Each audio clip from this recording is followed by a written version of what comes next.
23-year-old Michaela Berry is one of the hundreds of thousands of Americans who identify as sober curious, drinking less or not at all. It's really hard to be like in your early 20s and, doing things that doesn't revolve around drinking. There's this kind of blind spot in culture where a lot of our social life and a lot of our nightlife is exclusively built around alcohol.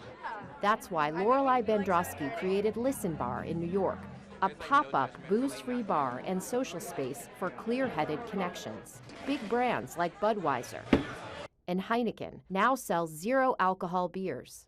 The non-alcoholic beer industry is expected to grow to over $25 billion by 2024, and there's also a slew of alcohol-free spirits saturating the market. I think now it comes from a place of people being very considerate with their choices. The movement is also helping those in recovery. MJ Gottlieb created the app Lucid to connect recovering addicts and the sober curious.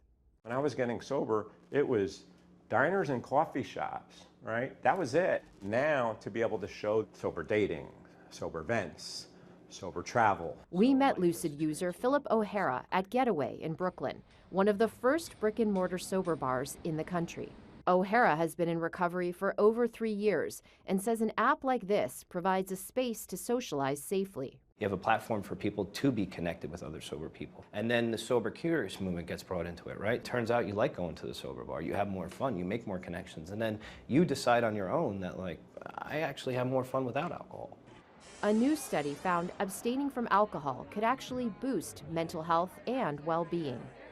Do you think that something like this, Sober Curious, Sober Revolution, Sober Bars, is going to help us when it comes to our mental health? It's a huge part of what's driving this, sober curious movement is the amount of mental health and depression issues that people are realizing they can't solve with substances. For those of you that do choose to drink, the CDC dietary guidelines for alcohol consumption is 1 drink a day for women and 2 a day for men. Dr. Tara Narula, CBS News, New York.